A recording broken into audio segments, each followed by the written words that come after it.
Good morning, everyone. At the very onset, let me welcome all of you to Balipura Foundation. It gives me immense pleasure to welcome the professors of the Department of Botany, Cotton University, and all the students and the research scholars.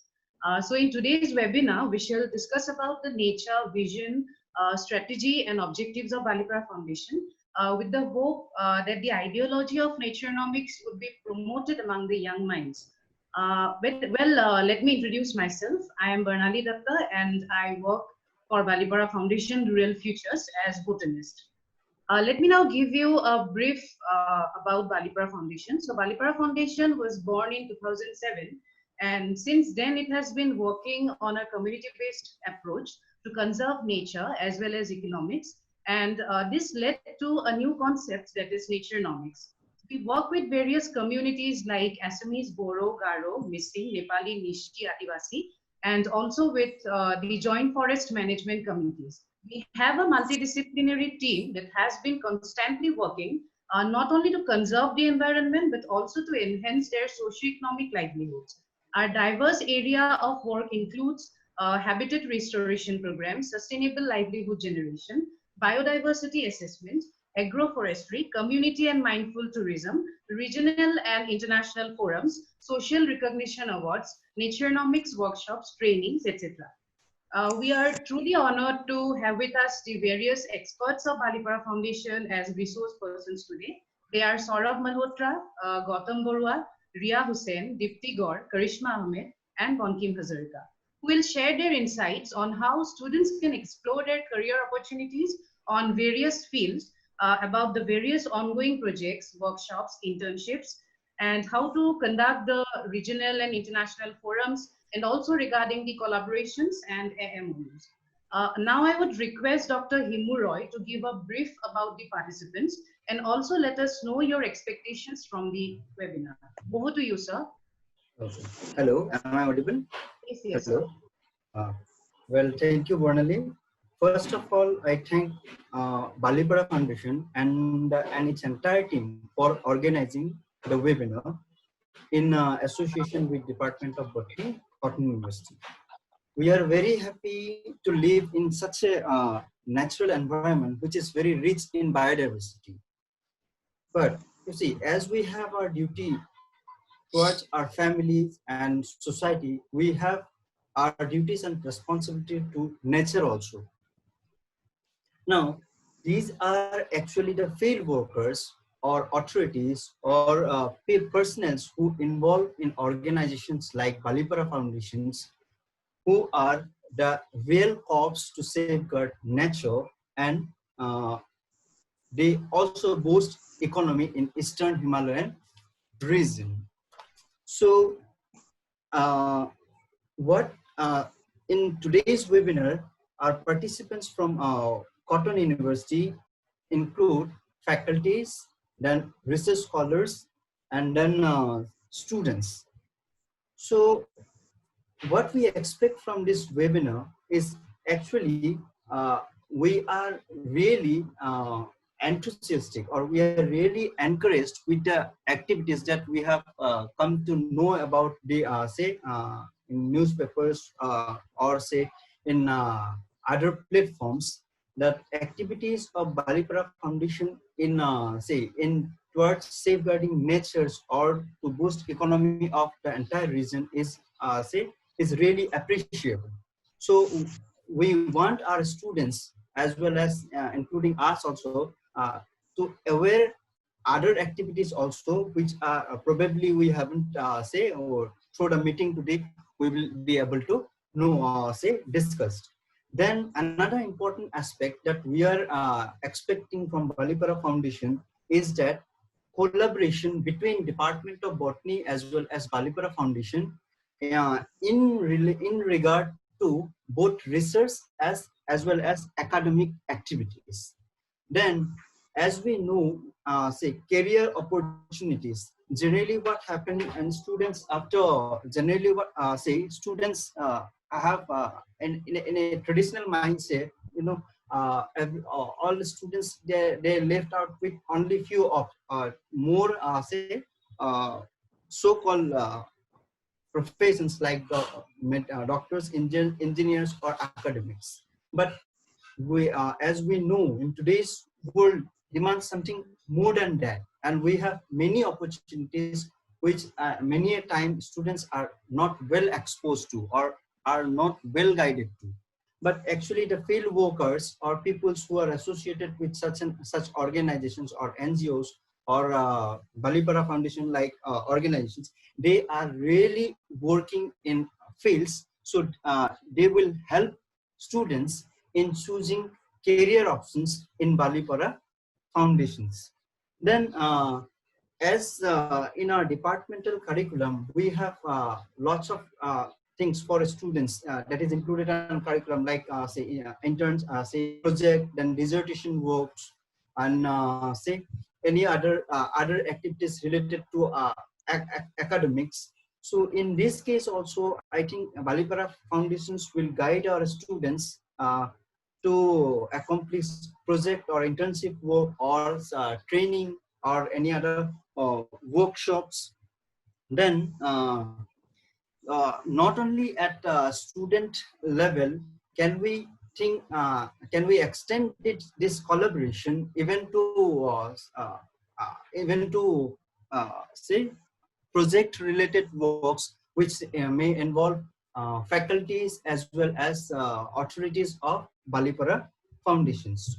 So with this, I welcome you all again, and thank you Balipara Foundations and the entire team, and thank you all participants. Now I hand over to Bernali Doctor. So Bernali, hello. Thank you, sir. We shall definitely try to live up to your expectations. So, for all the participants, there's a little housekeeping before we start.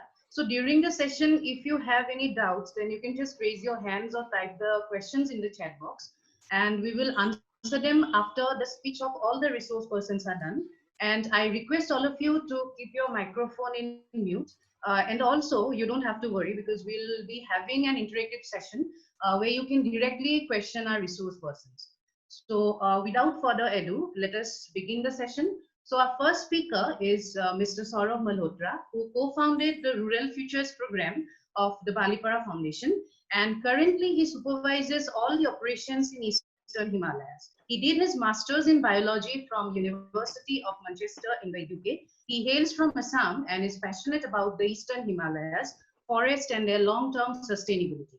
So the term rural futures was designed and conceptualized by him. Let us understand what rural futures actually is and how it can be beneficial for the upcoming generation. Over to you, Saurav. Hi. Thanks a lot, Bernali, Deepti, for organizing this. And thank you to Dr. Roy and his team from Cotton University for joining us. And it's great to see over 61 young people so interested in the cause of nature and to know more. Thanks a lot. So I'm just going to be talking to you. I have purposely not prepared a presentation for you because I think it's just a lot more interesting if we talk. So I think it is important to talk about the context of the problem. I mean, I assume that all of us here, most of us here are currently in Assam, and many of us have grown up in Assam. But are we really aware of the kind of problems that are being faced by both the nature of Assam and by the people of Assam? And then talking about how these problems are very similar across state boundaries and across national boundaries in Bhutan, Nepal, South China, but also Myanmar. So I think an important context here is just the sheer number of people. So there's about 7.5 billion people in the world at this point in time. And out of these 7.5 billion, about 3.5 billion people live in what we call rural areas. And rural areas are defined differently across the world, but about 3.5 billion people live in these areas.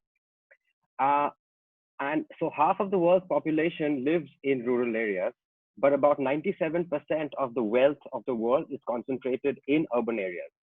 And it's concentrated with 3% of the world's population in the urban areas. So why is there this discrepancy between population and wealth? That is question number one. Question two, or the second challenge, is that out of the 3.5 billion rural people, about 1.6 billion people across the world are directly dependent on forests for their livelihood.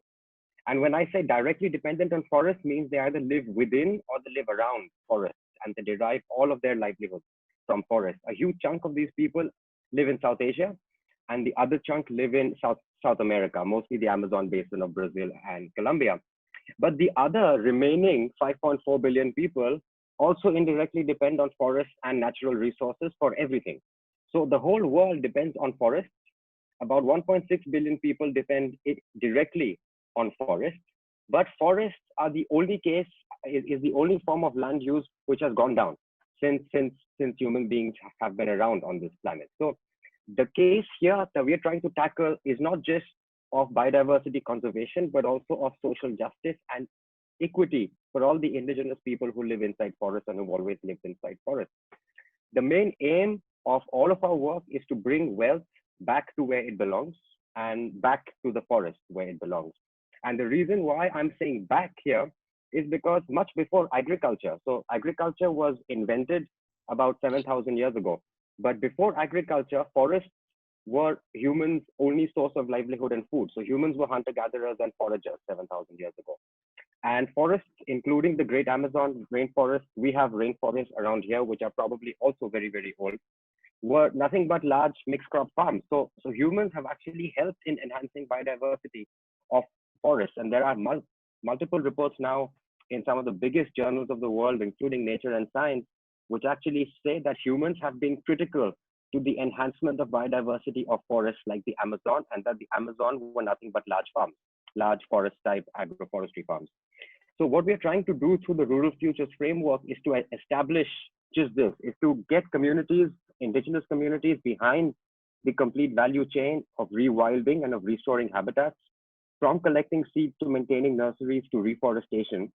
And along with this, creating added livelihood incentives to optimize the value of land. It could be the value of farmland, it could be the value of forest land, and it could be also the value of land that is currently lying fallow and is degraded. We do this by combining indigenous knowledge that our team captures in detail. We mostly focus on indigenous ecological knowledge, and then combine this with modern science to develop plans for enhancing the value of land, both for human needs and for biodiversity gains. Some of our interventions have actually led to a 2 to 3 times increase in the value of land over the course of 3 years or over the course of 5 years. So Rural Futures currently is the Balipara Foundation's main framework for demonstrating that a nature-driven economy is not only viable, but is also sustainable for indigenous communities in the long run. And phase 1 of Rural Futures depends on communities, local communities, driving habitat restoration through both agroforestry and through reforestation efforts. This phase 1 already creates immediate income security and also creates immediate food security for communities, and also enhances the natural capital of the region. When I say natural capital, there's a lot of intangible things that like people consider in natural capital, like biodiversity value, the value of soil erosion. But for all practical purposes, natural capital for us is basically value that you can derive of the fruits, of the plants, of the medicines, of the bamboo, and of the timber as well. Phase 2 of the Rural Futures project, and phase 2 is actually beginning for many of our pilots as we speak, is to use this natural capital created through habitat restoration to deliver a system of universal basic assets. And universal basic assets are everything that you need for a good quality of life. So access to water, access to energy, access to good quality education and healthcare. Further, ultimately trying to enhance social mobility of the area. So the ability of kids from our rural areas to do something different to what their parents have done, to what their grandparents have done. Our main focus really is to give people the choice, for people to not be bound to agriculture or to staying in the village just because they don't have any other options, but for people to have all the options and then decide to stay in the village because staying in the village is just much more profitable for you and it's better for your life. Phase 3 of Rural Futures, which we think will be sort of coming up in the next 3 to 4 years, is to actually run a whole economy, a whole rural economy centered on nature, and an economy which is driven by agroforestry and by other non-timber forest produce-based products.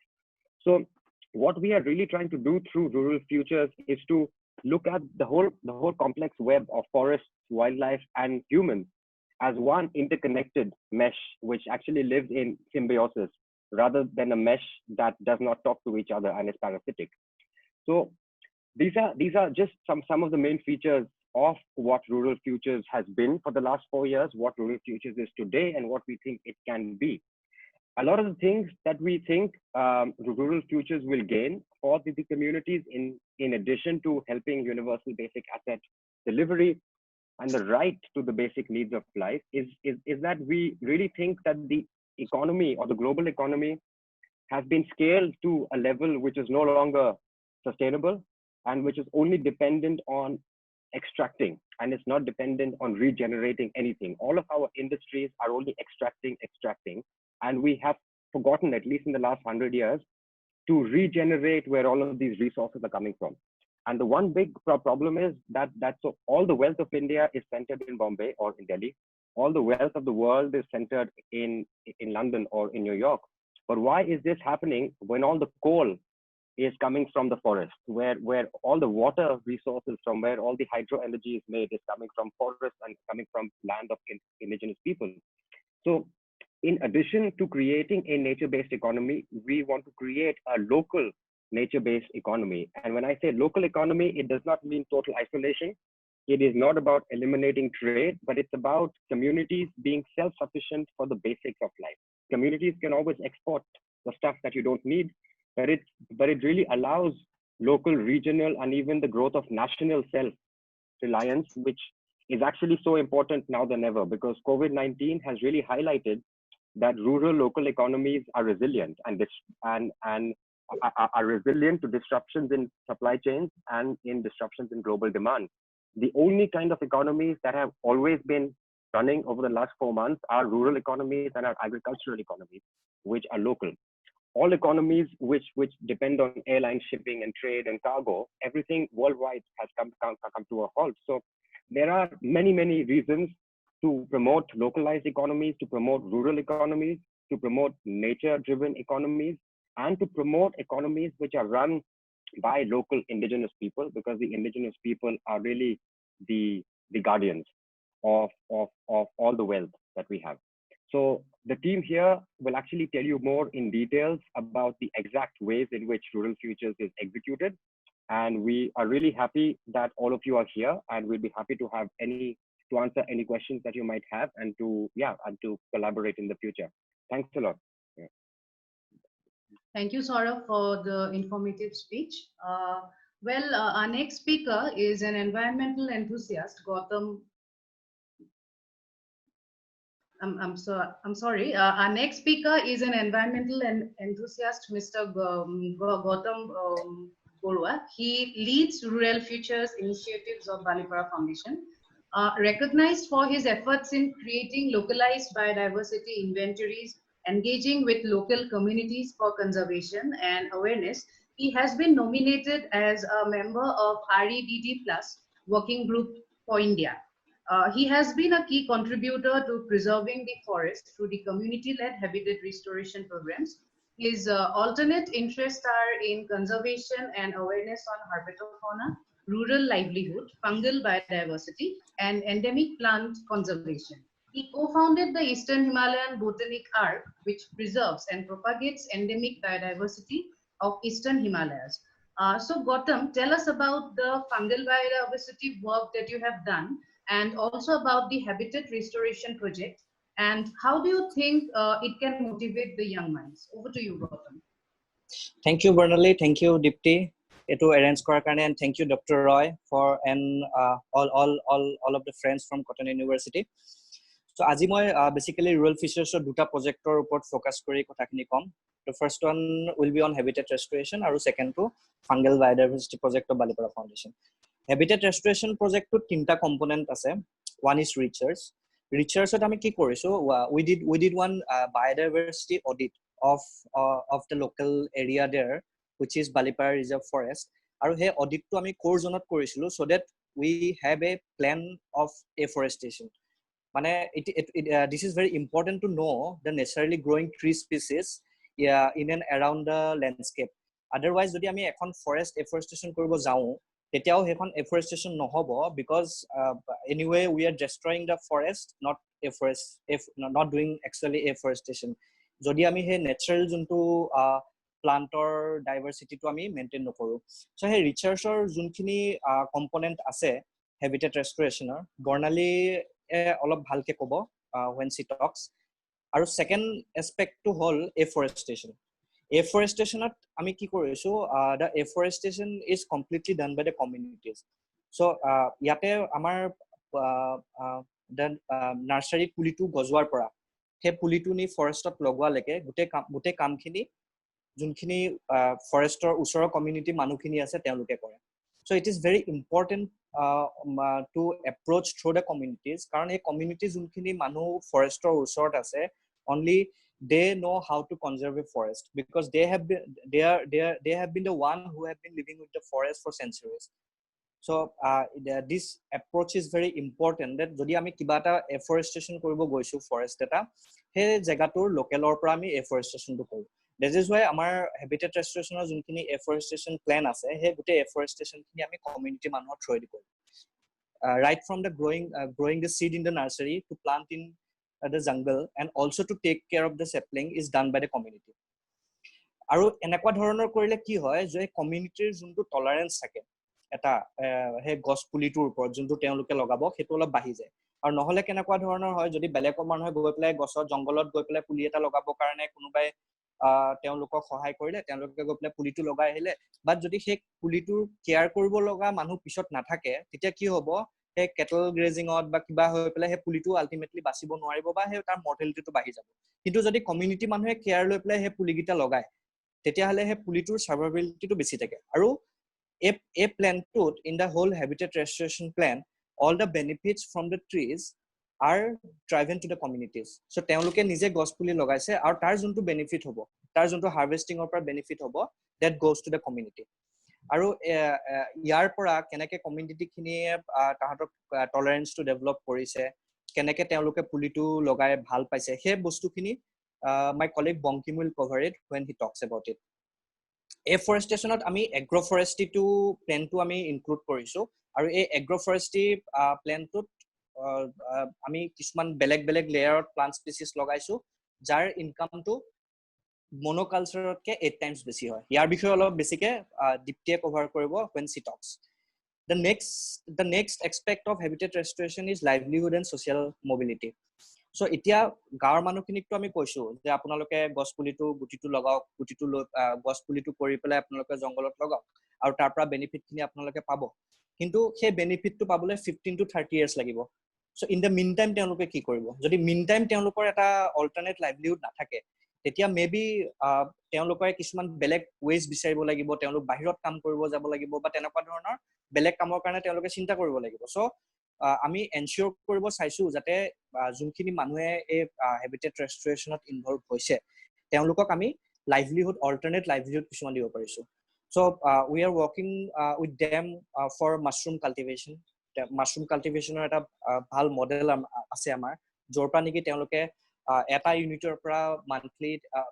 Yearly তেওঁলোকে around 2.5 lakhs income কৰিব পাৰে তাৰ পিছতহে এগ্ৰোফৰেষ্ট্ৰি কিছুমান plan আমি তেওঁলোকক দিছো তাৰ পিছত কিছুমান যোনখিনি লোকাল বেলেগ এনজিওস আছে তেওঁলোকৰ লগত আমি টাই আপ কৰিছো আৰু তেওঁলোকৰ থ্ৰুদি আমি তাতে পিগাৰী ডায়েৰী তেনেকুৱা ধৰণৰ কিছুমান এসপেক্টস দিব খুজিছো আৰু তেওঁলোকৰ এডুকেশ্যন আৰু হেলথ কেয়াৰৰ কাৰণে আমি অলপ ইমপ্ৰুভমেন্ট কৰিবৰ কাৰণে চেষ্টা কৰিছো তাতে কিছুমান ফৰেষ্ট স্কুল বনোৱাৰ আমাৰ মডেল আছে এটা ফৰেষ্ট স্কুল আমি অলৰেডি বনাইছো আৰু তেনেকুৱা কিছুমান ফৰেষ্ট স্কুল বনাব খুজিছো যাতে এডুকেশ্যন টু ইয়াৰ লগতে এডুকেশ্যনটো আমি তেওঁলোকৰ এনশিওৰ কৰিব পাৰো আৰু এই গুটেখিনি কাম যদি আমি একেলগে কৰিব পাৰো তেতিয়া হলে হে কমিউনিটিৰ মানুহখিনিৰ এনেকুৱা এটা নিড নাহিব যে তেওঁলোকে গাঁৱৰ পৰা বাহিৰত গৈ পেলাই চাকৰি কাৰণে বা বেলেগ কাৰণে গাঁৱৰ পৰা বাহিৰত যাব লাগিব আৰু মই যোনখিনি কমিউনিটিৰ মানুহৰ কথা কৈ আছো যোনখিনি হেবিটেট ৰেষ্টৰেচন যোনবোৰ জায়গাত আমি কৰি আছো বালিপাৰা ৰিজাৰ্ভ ফৰেষ্টৰ ফুটহিলছত থকা হে মানুহখিনি তেওঁলোকে এতিয়াও হে বাৰ্টাৰ সিস্টেমত থকা মানুহ মানে এতিয়াও তেওঁলোকৰ এনেকুৱা মই কাবাক 1 কেজি আলু দিছো মোৰ বাৰীৰ কোনোবাই মোক 1 কেজি চাউল দিব তো তেওঁলোকৰ ওচৰত এটিএমছ নাই বেংকছ নাই সো এতিয়াও তেওঁলোকে হে যোনটো মেইন ষ্ট্ৰীম যোনটো আমাৰ আৰবান সিভিলাইজেশ্যন আছে তাৰ পৰা তেওঁলোক বহুতখিনি পিছত আছে সো তেওঁলোকৰ এনেকুৱা ধৰণৰ যদি কিছুমান অপৰচুনিটি পায় যে বাহিৰত গলে যদি তেওঁ বেংগলোৰত যায় গুৱাহাটীত যায় যদি শ্বপিং মল এটাত কিবা এটা কাম পায় তেওঁলোকে যদি 8000ও পাইছে 10000ও পাইছে তেওঁলোকে হেতু পটককে লৈ লব বিচাৰে কিন্তু যদি আমি তেওঁলোকক কিছুমান অল্টাৰনেট লাইভলিহুড সোৰ্সেস দিব পাৰো তেতিয়া হলে দে আৰ কনভিন্সড আৰু they are more than happy to stay in the villages কাৰণ হে যোনটো গাঁৱৰ পৰিবেশত তেওঁলোক ডাঙৰ হৈছে গাঁৱৰ পৰিবেশত যেনেকে তেওঁলোক আছে সেই পৰিবেশটোৱে তেওঁলোক ভাল পায় কিন্তু অপচন নথকাৰ কাৰণে তেওঁলোকে সেই মাইগ্ৰেশনটো কাৰণে এপ্ৰচ কৰিব লগা হয় আমি কওঁ অসমৰ মানুহ অসমতে থাকিব লাগে ভাৰতৰ মানুহ ভাৰততে থাকিব লাগে কিন্তু তাতকে আগত আমি চাব লাগিব যে গাঁৱৰ মানুহখিনি গাঁৱতে থাকিব যাতে পাৰে আৰু গাঁৱৰ মানুহখিনি গাঁৱতে তেতিয়াহে থাকিব পাৰিব যদি তেওঁলোকৰ হে অল্টাৰনেট লাইভলিহুড সোৰ্সেস থাকে তেওঁলোকে যদি নিজৰ গাঁৱতে টুৰিজম কৰিব পাৰে ইকো টুৰিজমটো আমাৰ এটা এসপেক্ট হয় লাইভলিহুডত সো যদি তেওঁলোকে ইকো টুৰিজম কৰি প্লাই আৰ্ন কৰিব পাৰে তেওঁলোকে হে এগ্ৰোফৰেষ্ট্ৰি কৰি আৰ্ন কৰিব পাৰে মাশৰুম খেতি কৰি আৰ্ন কৰিব পাৰে তেতিয়া আমি ভাবো যে মানুহৰ হে নেসেসিটিটো নাহিব যে তেওঁলোকে বাহিৰত গৈ পেলাই কিবা এটা চাকৰি কৰিব লাগে বা বাহিৰত গৈ কিবা এটা কৰিব লাগে আৰু in that way we are talking about real fishers. Second project to my come about the fungal biodiversity project that we have been doing since 2017.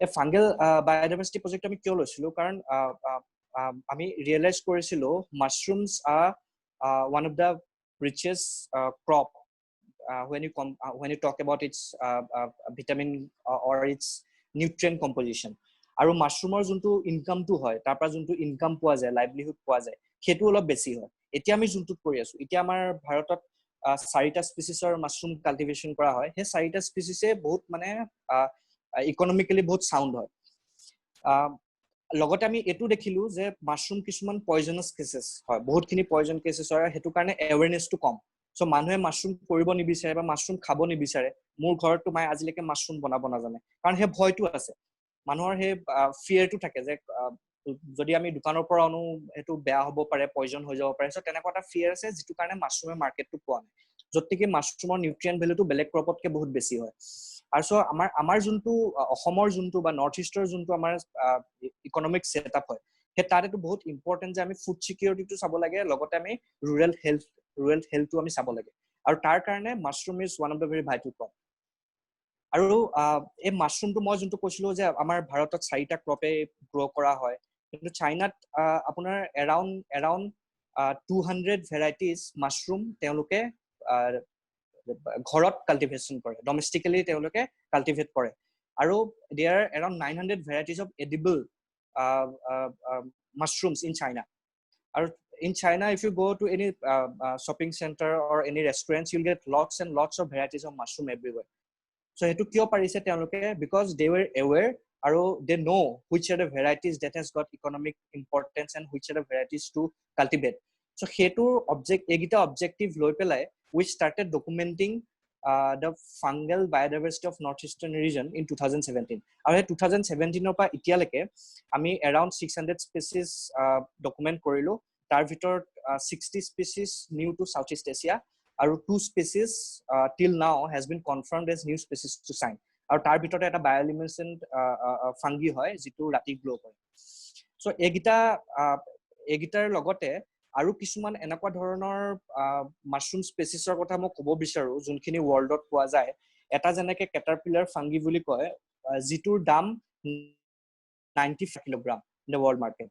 আৰু যত নেকি আমাৰ অস্টাৰ ভ্যাৰাইটিজ আমি যোনটো বিক্ৰী কৰো হেতু আমাৰ 200 to 250 rupees per kilogram আমি বিক্ৰী কৰো বা এনেকুৱা কিছুমান আছে যোনখিনি আমি ম্যাক্সিমাম আমাৰ যোনটো ইয়াতে মাৰ্কেট ভ্যালু পাও মাশৰুমত হেতু around 800 rupees per kilogram কিন্তু এনেকুৱা কিছুমান মাশৰুম চাইনাত তেওঁলোকে বিক্ৰী কৰে ডমেস্টিক্যালি কাল্টিভেট কৰিও like morals which cost about 22.5 thousand for 1 kilogram so a scope to বহুত আছে যদি আমি নৰ্থ ইষ্টৰ ফাঙ্গেল ডাইভাৰ্সিটি টুৰ পৰা তেনেকুৱা কিছুমান স্ট্ৰেইনছ পাও তেনেকুৱা কিছুমান ফাঙ্গি পাও যোনখিনিৰ মাৰ্কেট ভ্যালুটো বেছি হয় then you can also think about exporting them আৰু এই গুটে প্ৰসেসটো কাৰণে এক্সপোৰ্ট কৰালৈকে বহুত পিছৰ কথা এটো নতুন এটা ভ্যাৰাইটি কৰাটো পিছৰ কথা তাৰ আগতে আমি কি কৰিছো যোনখিনি আমাৰ লোকেল মানুহৰ লগত আমি কমিউনিটিৰ মানুহৰ লগত কাম কৰি আছো তে তেওঁলোকৰ লগত আমি oyster mushroom ফাৰ্মিংটো অলৰেডি ষ্টাৰ্ট কৰিছো যাতে তেওঁলোকে oyster mushroom ফাৰ্মিং কৰি পেলাই তেওঁলোকে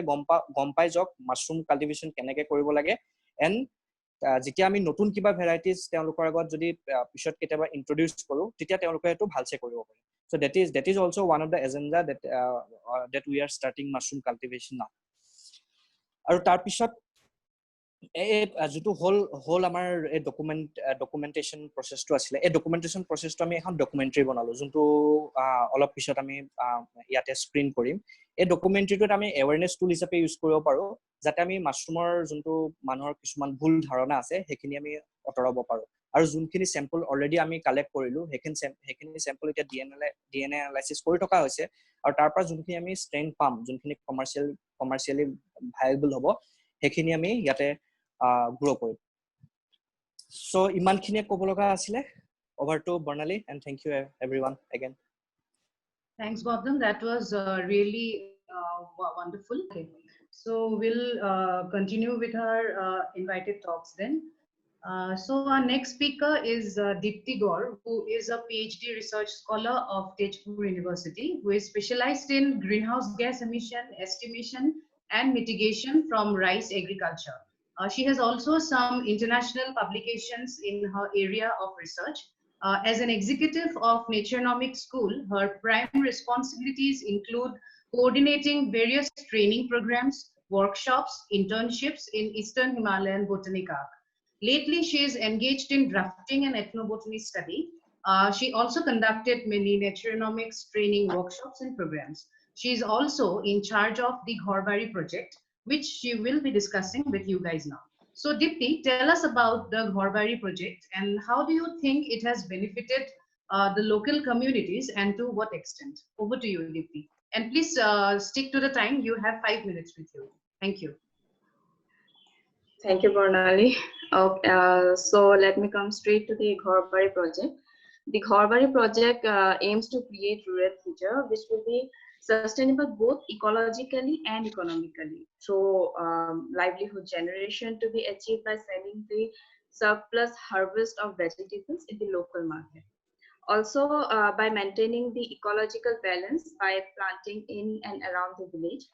The project also aimed to edify women on benefits of mushroom as a staple diet to ensure food security and skill development campaigns on mushroom cultivation and to create community cultivation units that provide direct economic, social and ecological benefits to the forest range community of Assam.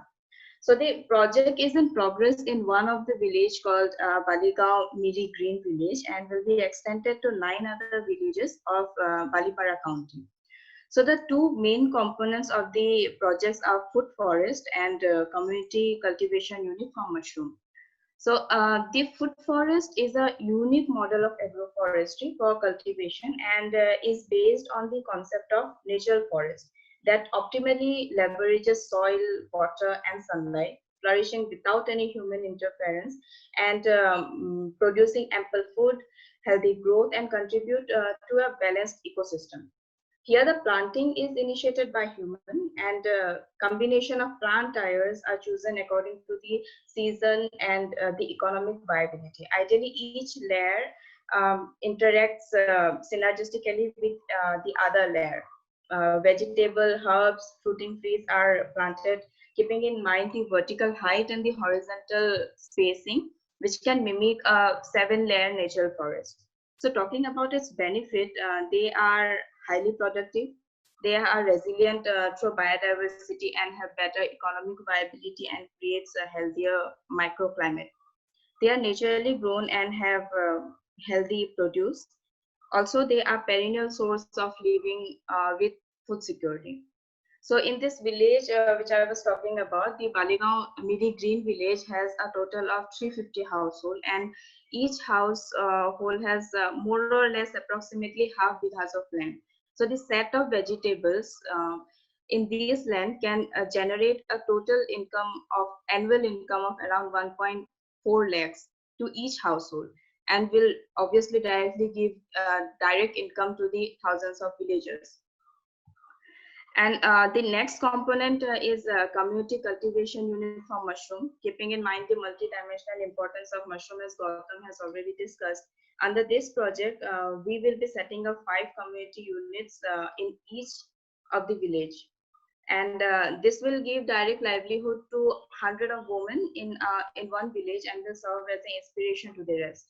The market price of the mushroom which we use to cultivate is oyster. So the market price of 1 kg of oyster is 200, and each unit can produce 100 kgs of mushroom in a month, which actually can generate a total revenue of around 1 lakh in a village.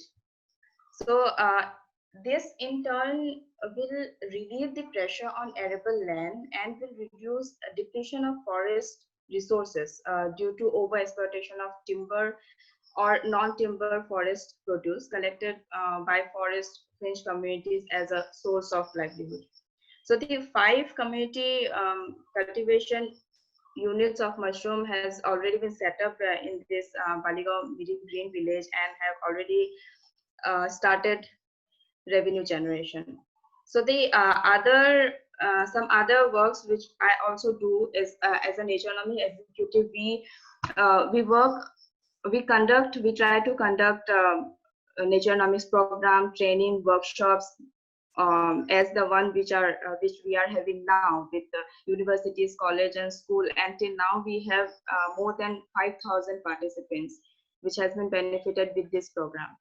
Also, one ethnobotany research which Gautam said, I have been engaged in drafting that, where we have reported more than 100 varieties of plant species which has ethnobotanical importance. And in this drafting, Barnali also helped us in a big way.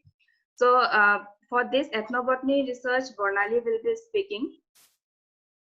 So Barnali is a PhD research scholar in the Department of Botany with specialization in angiosperm plant taxonomy. She has various publications in UGC and Scopus indexed research journals. She also succeeded in establishing a new variety which is endemic to Southeast Asia in the flora of Assam. She worked as a botanist of Rural Future in Balipara Foundation and is engaged primarily with the research activities, biodiversity assessment, ethnobotany, species identification, and conducted a few workshops too. So after her selection as a research fellow in a joint project of Assam and Arunachal Pradesh under DBT, Government of Assam, she has also been awarded as the best presenter in the Northeastern Regional Seminar organized by Guwahati University and IIT Guwahati. So Barnali, will you please speak about the ethnobotany research and also the work which are you working in? Over to you, Barnali. Yeah. Thank you, Dipti, for the introduction, and thank you for your speech. It was really informative.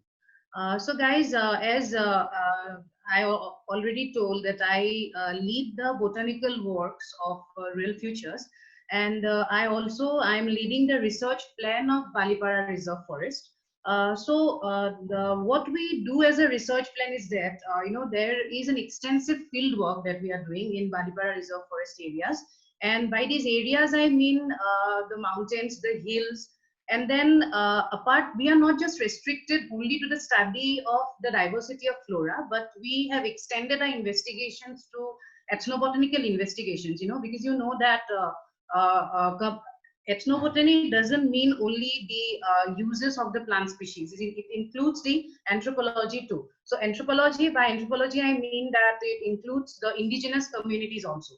So apart from ethnobotanical investigations, we have the analysis of physico-morphological assessment of the soil. Then we have the diameter at breast height that gives us about the energy or the carbon storage, the volume, the biomass, etc. And then we have various categorizations like the wild edible plants, the masticators, fumigators, the aeroids, GMs, and the list is endless.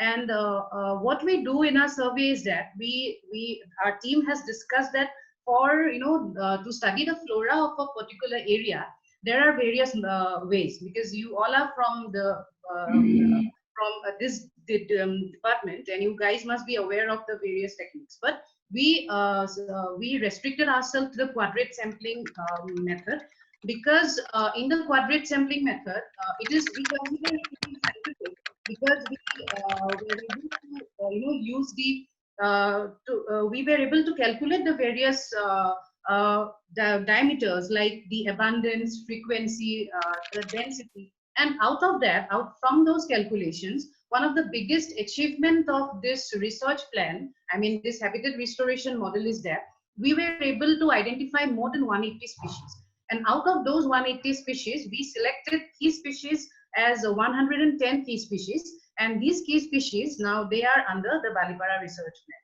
So as my colleagues have already mentioned, that we work together with the community, you know. So whenever we go to the field service, we take with them. We also teach them the various methods. We just don't want to keep it with ourselves. We want to continue with, so that after us, they can continue the same thing. The plan, the habitat restoration model that we have developed, we just have, we want to see that how already we succeeded in establishing 110 species. Now our further plan is to see that how the, how in a deforested area, up to what extent that can naturally replicate, by plantation of these saplings. After we are succeeded, we will show our data or the habitat restoration model that we are preparing now with government or with the various stakeholders, and then we will see that how far we have succeeded in it. So with this, I would like to conclude my speech. So I think, Karishma, we can play the mushroom video now. Yeah, I think it should work now, so I'll just try playing. Yeah, please do. Is it visible? Yes. Yes, Yes. yes, it is. Yeah. Okay, great.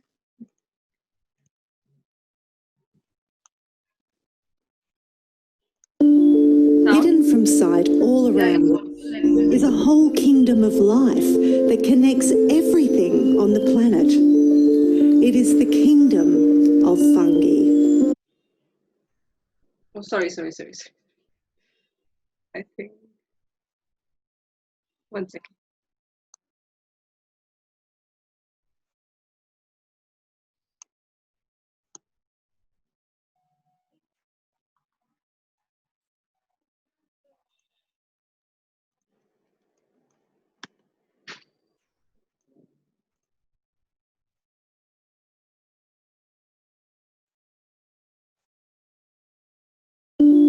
Hidden from sight all around us is a whole kingdom of life that connects everything on the planet. It is the kingdom of fungi. It's estimated there are 4 to 5 million species of fungus on the planet. But so far, scientists have only documented around 150,000 of them. In a forest, no tree can live outside water without fungi. No plant on earth can synthesize the nutrients from the soil that they need without the help of fungi. And without fungi, no bread, no beer, no wine, no cheese, no yogurt, no chocolate, no soy sauce, and no forest. Without forest, no oxygen, no environment as we know it. Many of these mushrooms have the potential to feed us. There are those that possess the power to cure us, and some will poison us. The Balipara Foundation is on a mission to find out more. In 2018, we did something that has never been done before. We started the important task of documenting the fungi in the forests of the eastern Himalayas. Are these edible? You eat these? Yes. First, we talked to the experts, local people who shared the knowledge their parents and grandparents have passed on to them. Balipara Foundation have always been really interested in auditing the biodiversity that we have in the eastern Himalayas. And we've always been focused on documenting the kind of trees that are found, trees, ferns, shrubs that are found in the pre-existing forests, and we've never really thought about fungi. It's a beautiful big coral fungus. Till the point in time when we actually came across news that quite a few people in the area had been poisoned. By the end of this first kind of survey trip of the biodiversity, we hope to have a basic knowledge of the kind of mushrooms that grow, of the kind of mushrooms that are being consumed by people, and maybe also the kind of mushrooms that have been consumed by people and have resulted in poisoning. tribes use over 900 species of fungus. The economic value of mushrooms in this region, it's $1 billion a year. It's mostly wild harvested and traded. They export it all around the world. It sustains numerous rural communities across the region. This is the mastaki. It's a very priced mushroom in here. The price is 1 kilo, 500 yuan. The interesting stat is over the last 6 years, every 1 in 5 species we collect is actually a new species to science. It's not even known yet. The forests of the eastern Himalayas of India are also a hotspot for fungi. So they are different species, but both are edible. If we can find more edible species, it could become an important protein source for India. She said this one is also a tasty mushroom. So the major source of protein in this part of the world are legumes. But legumes, unfortunately, do not provide for as much protein as is required during a normal course of development. And we've also gone through 2 reports which talk about how this sort of malnourishment during the early years of growth affects mental growth in adults, which is a very, very important part of a fully formed human being. You eat these? I eat this. You do? In phase 1 of Balapara Foundation's fungi project, we documented 232 species in just 4 weeks. It's edible. Chilim. Guides from the tribal people of Assam, Arunachal Pradesh and Meghalaya showed us 58 varieties of edible fungi that they already use as a delicious protein source in their diet. This is titkambu. These edible? Yes, these are very tasty, and in the market they have a very high price. We also documented 64 species that could be used for medicine. This is a Ganoderma that is used quite extensively overseas, so it can be quite valuable, particularly when it's collected in the wild. And 34 of the species we recorded are new to science. With 64% of the forest cover still intact in the eastern Himalayas, we are in a unique position to create a new, low-tech, low-cost fungi future. The vision for the next phase of Balapara Foundation's fungi project is twofold.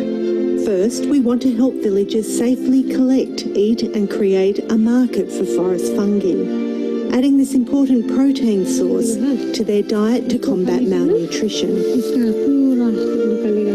To do this, we'll connect up the local experts with the fungi scientists to produce field guides and run village-based workshops. The second goal of Phase 2 is for Balapara to produce quality fungi spawn and assist villagers to grow their own mushrooms. So mushrooms can be promoted as a high protein source for a normal diet, also could form one very integral part of this new land restoration plan, where people are involved in the restoration of habitat, but also are growing mushrooms, which give them a form of self-sufficiency in their diet, but also a source of revenue. So how much total do you get out of one bag? 1.5 kg. 1.5, up to 1.5 kilograms. Yes. For 20 days, then you will gain rupees 10,000 rupees per month. 10,000 rupees per month. So mushrooms would be one of the many things which we would be trying to promote in the hope for community-based conservation of our forests.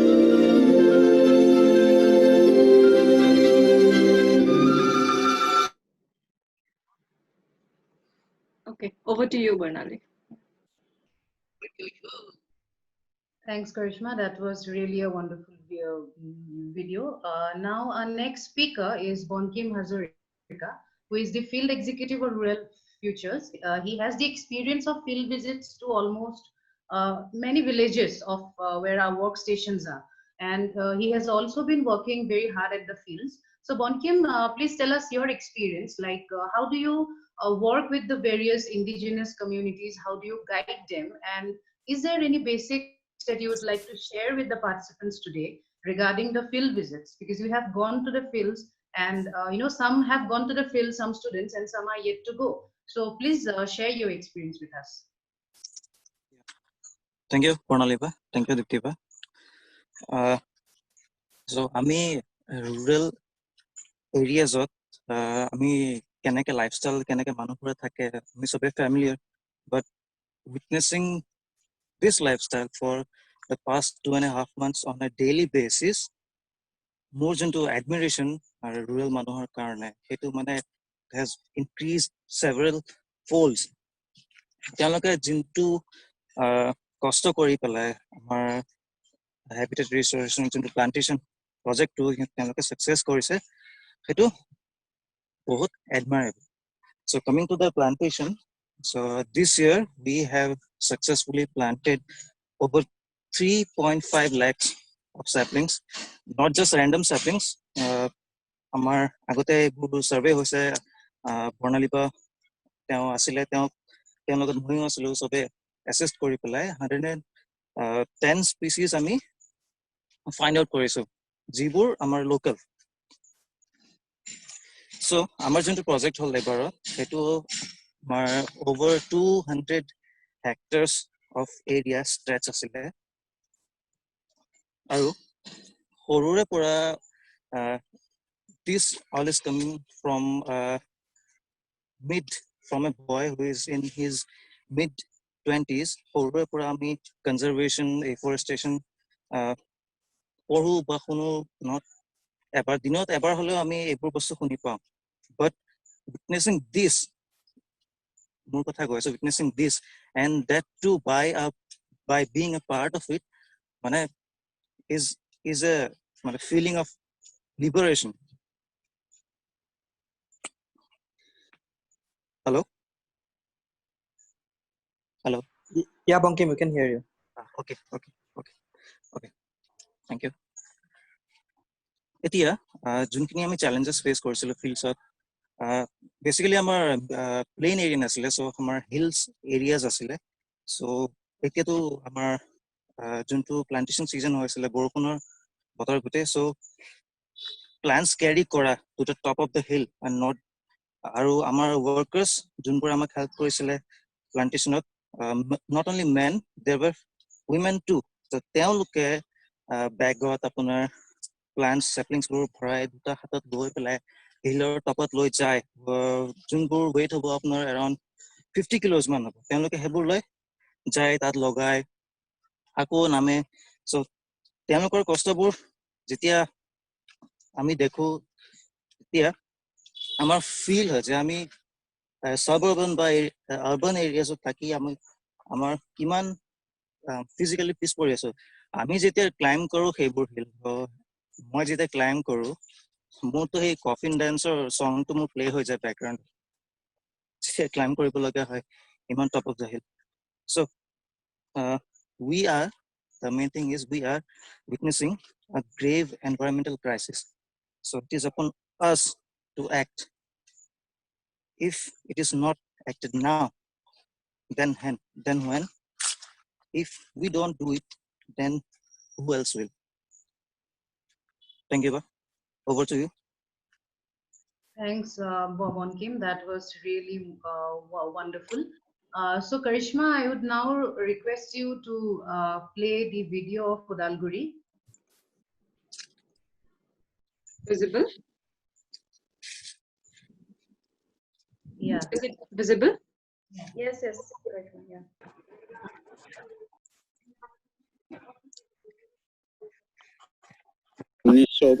চনৰ পৰা এইবিলাক এলেকাত আছো আৰু তেতিয়া আমাৰ এইবিলাক এলেকাত জংগলৰ অৱস্থাটো সঁচাকৈ মানে ভাল অৱস্থা আছিল. মাজত কিছুমান বেয়া মানুহে বুলি ক'ব লাগিব, তেওঁলোকে গছ গছনি কাটি উদং কৰিলে, তেতিয়াৰ পৰা এতিয়া গছ গছনিৰ অৱস্থা নাই. পানীও খুব কম অৱস্থাত আমি পোৱা হৈছো যেতিয়া জংগলখন নোহোৱা হ'ল. আমাৰ অসম চৰকাৰে বা বিটিসি চৰকাৰে ঠায়ে ঠায়ে সৰু সৰু পানী যোগানৰ ব্যৱস্থা কৰিছে যদিও তেনেকুৱা সম্পূৰ্ণ গাঁওখন এতিয়াও পানীৰ পৰা মুক্ত বুলি মই ক'ব নোখোজো. 1970-75 পিছত আমি ৰাইজে চিন্তা কৰিলো আমি নোনাই নৈৰ পৰা এখন ডং কাটি আনি ইয়াতে পানী খোৱাৰ ব্যৱস্থাটো কৰো.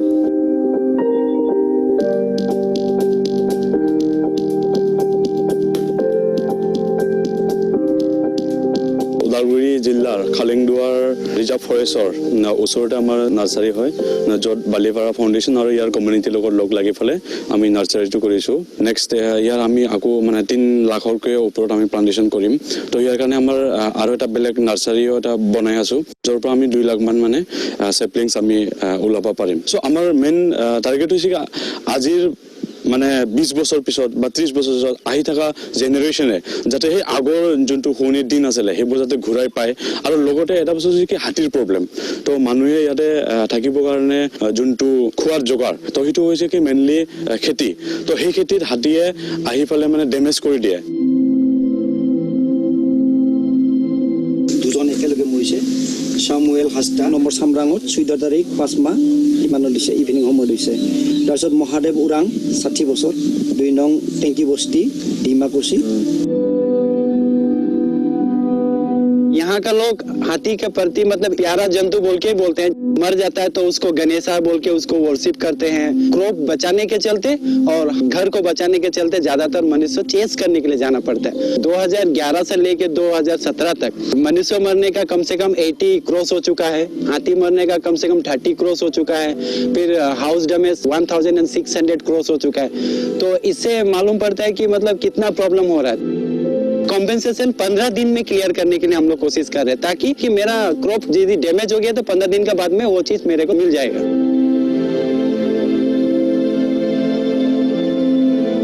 Habitat restoration project here in the Kalingduar forest is really step 1 to the larger rural futures model of conservation. Step 1 to this has been the creation of an eco-development committee here in Kalingduar. It is this committee which helps us identify some of the key problems in the area such as human-elephant conflict and water scarcity.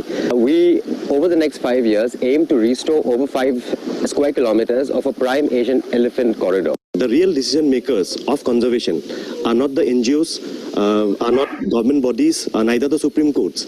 They are actually the forest fringe communities, the people who live closest and interact on a day-to-day basis with the forest and the wildlife that are present within this forest.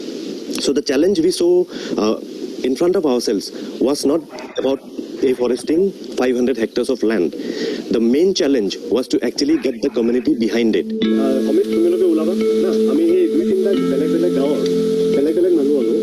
We have about 30-40 people that are completely involved in this project now. There are a lot of meetings that are being held, you know, a lot of issues that are now being discussed openly.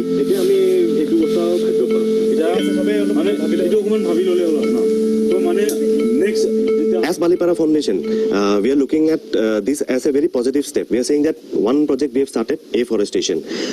We are hopeful that over the next 9 odd months, we'll actually be able to hand over this project in its entirety to the community, where all decisions will be made by the committee that we have formed. The real problems are not just deforestation and conflict, but also water, sanitation, health and education. It is just one problem packaged together.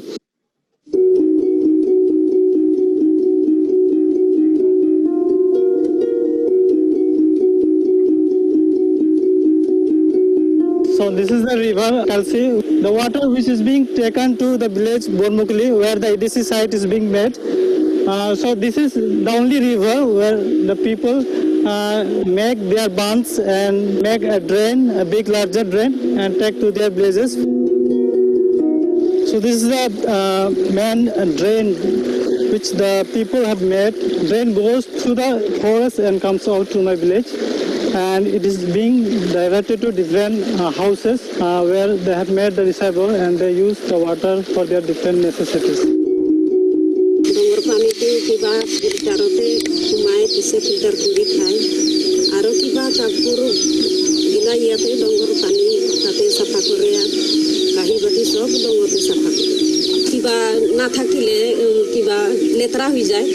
টাইমতে নদীত যায় কিবা সাফা কাপোৰ কানি গা ধুবা তাতে যায় আর ইমান কষ্ট হয় আমার ইয়াতে পানী নাথাকা আমার ইমান কষ্ট জায়গা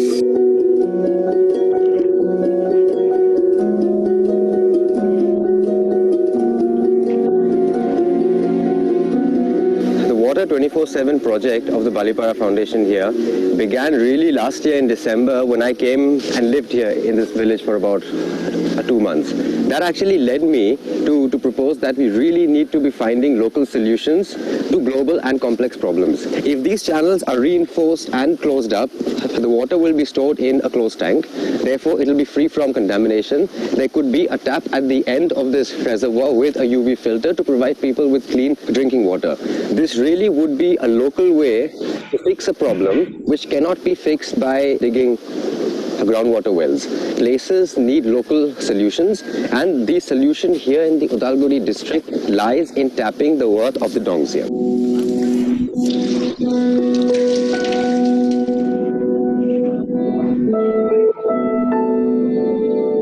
Key to the Rural Futures Project, which is a very human-centric view to conservation, is socio-economic mobility of the forest fringe communities. We at Balipara Foundation believe that no forest can be saved if the people who live alongside them are not socially and economically empowered. The Habitat Restoration Project provides employment. Over 70% of the money required for the project is actually going into building up of the society through empowerment and through livelihood generation. We are also promoting generation of alternate sources of livelihood, such as growing of organic produce and also making of biodegradable plates and utensils as sources of revenue, which will further empower people and be carbon neutral at the same time. বেকাৰ নিবনুৱা হৈ যিবিলাক আমাৰ উঠি অহা ল'ৰা ছোৱালী আছে গাঁৱত তেওঁলোকৰ কাৰণে বালিপাৰা ফাউণ্ডেশ্যনৰ পৰা যিটো পদক্ষেপ লৈছে নিশ্চয় তেওঁলোকে এংগেজ হ'ব আৰু এইবিলাক আঁকোৱালি ল'ব। যেনেকুৱা 2 মাহমান মোৰ ইয়াত কাম কৰা আৰু দৰমহা পাতি ইমান লেতেৰা চেতেৰা হোৱা নাই, ভালে পাইছোঁ। পিছে মই এতিয়া ভালেখিনি ইয়াত কাম কৰিম আৰু মোৰ অকলে নহয়, পিছত মোৰ ল'ৰা ছোৱালী কৰণৰে কাম দিব। এতিয়া গাছ বন হ'লে আমাৰ যোনটো প্লান্টেশ্যন তো হিয়াৰ জৰিয়তে আমি হাতীৰ কাৰণে কিবা এটা খোৱা ব্যৱস্থা বা মানুহ ঘৰত যাতে যাব নালাগে, আমি য'ত ফৰেষ্টটো বনাব ওলাইছোঁ তাতে যাতে হাতীয়ে খাবৰ কাৰণে কিবা পায়, তেনেকুৱা ধৰণে মানে বস্তুবোৰ আমি চাইছোঁ। Through Rural Futures, we aim to create a model for conservation which is not only holistic but also socially participative and socially inclusive. We believe that no forest can be saved if the people who live close to the forest are not socially and economically empowered. I think the way we think about conservation is employment generation is the more secondary part. The first part is actually social mobility. Now, what are the factors that actually enable social mobility? You know, this is not rocket science. Everyone knows it. It's water, it's education, it's health, and it's livelihood. So how do you actually package all of this together and create a project that is complementary in all its aspects? So there are a lot of things that are under discussions. I'm sure that we are going to evolve much more. I'm actually looking forward to the next documentary and see how I talk about this project in another year's time.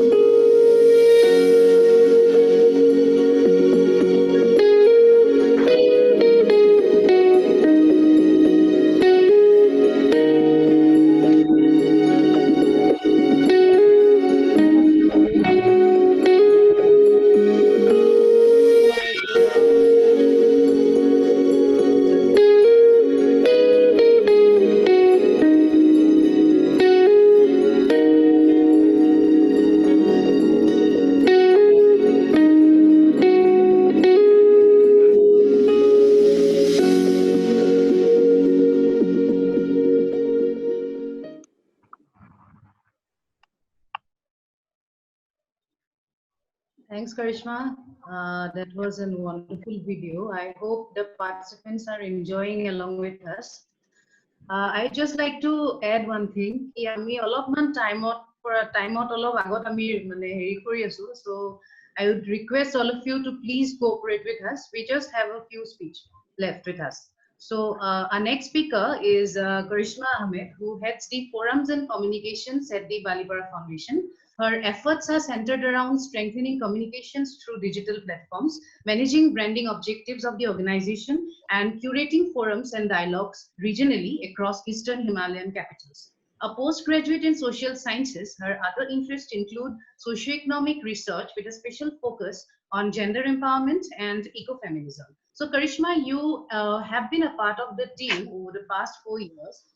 So tell us about how how the forum is one of the biggest in the Northeast, with with 20 countries coming in, and how do you manage to bring them together, and what are the skills that we need to manage such meets? Because I'm sure the participants who are here today, so be to academicians, most of them might be to work as an administrator, a bureaucrat, or to work in a corporate sector. So I think at every step what we require is the skill. It is a webinar kon pati aso, eto the skill hai. So I think they will definitely love to learn from a professional like you who have been engaged in doing such things. Over to you, Krishna. Yep. Hello everyone, and thank you Bernali for the introduction, and thank you everyone for joining and showing your interest for this session. Coming to the Eastern Himalayan Naturenomics Forum, I think the journey has definitely been a successful one. We began in the year 2013, and this was like 7 years back, as a platform which would have answers for conservation success, which would find solutions, which would pave a pathway towards important lessons for the communities and also others. And above all, it is the platform for communities. Like Saurav has rightly mentioned about the Rural Futures model. So with the prime focus on our Rural Futures model through our principles of naturenomics, we have had passionately believed that our communities are the frontliners in conservation. And there is no conservation, no environment without these local communities.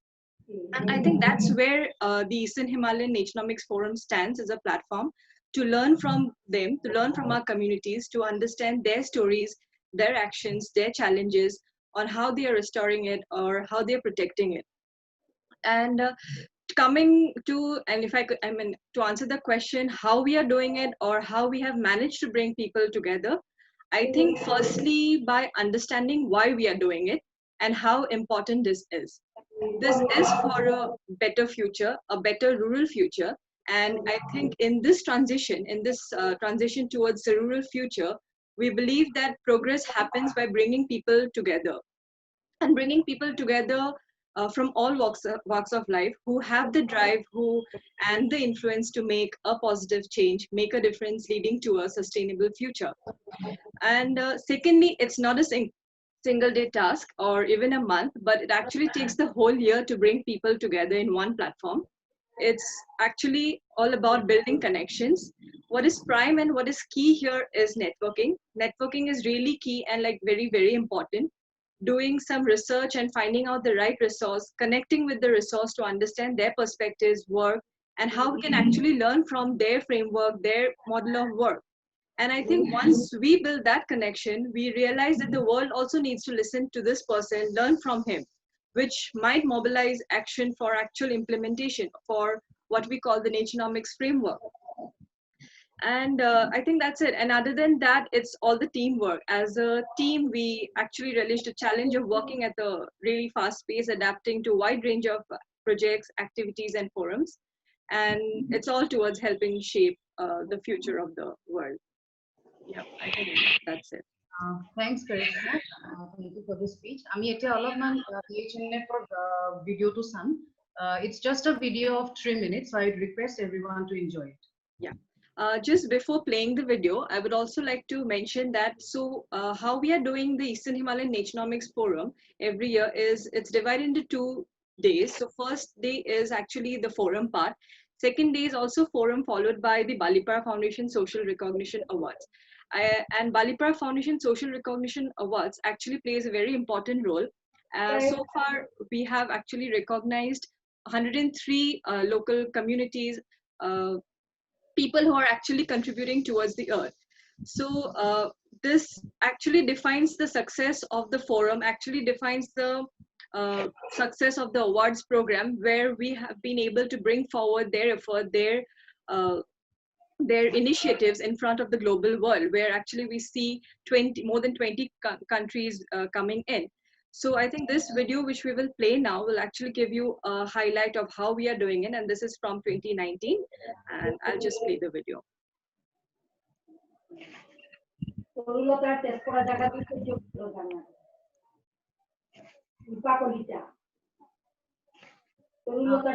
like to request Priyanka Bora to please mute yourself. Please mute yourself.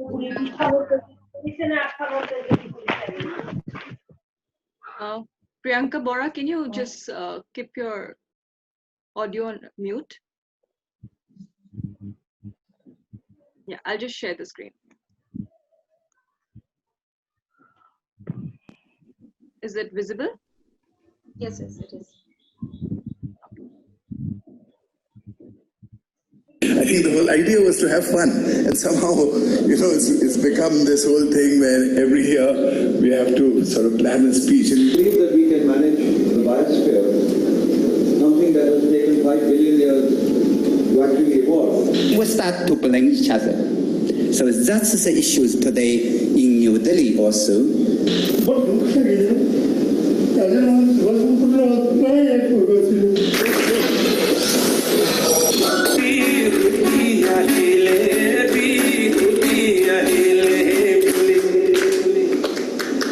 I think that's enough for tonight.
That's all. Thank you. Over to Barnali.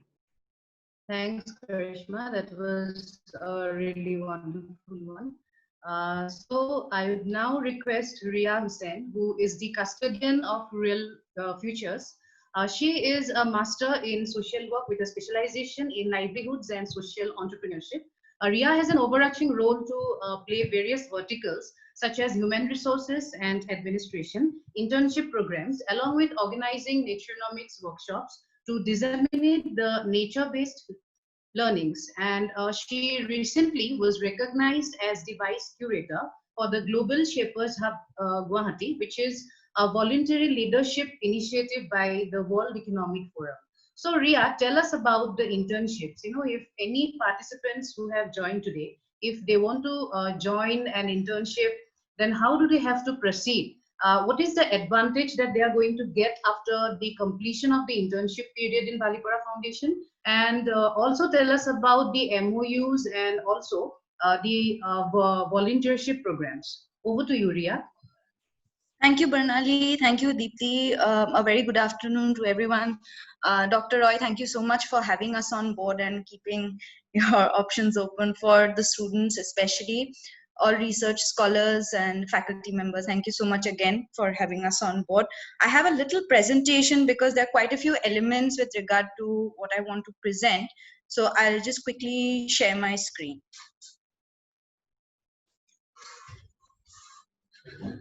Is my screen visible? Yes. Yeah, it is. Okay, all right. I'll just, yeah. So basically my role as the custodian for Balipara Foundation, and in particular Rural Futures as an overarching concept, has multiple facets. So starting from human resource management, consultant management, to administrative tasks, to looking into the broad context of internships and volunteerism, where we kind of have a very practical approach to, let's say, creating agendas for students from various backgrounds. Like Bernali mentioned at the very beginning, that the foundation has its core in the dynamic nature of the people who are taking forward the projects, taking forward the organization along with their personal growth. So because of the varied backgrounds of our consultants, I think we have an advantage in that case. And of course, I'm going to tell you a little bit as to how anyone over here who might want to kind of participate with us in terms of an intern, in terms of partnerships for the category of research and knowledge, or the category of, let's say, taking forward an implementation project. There are various verticals which I'm going to talk about under the collaborative structure.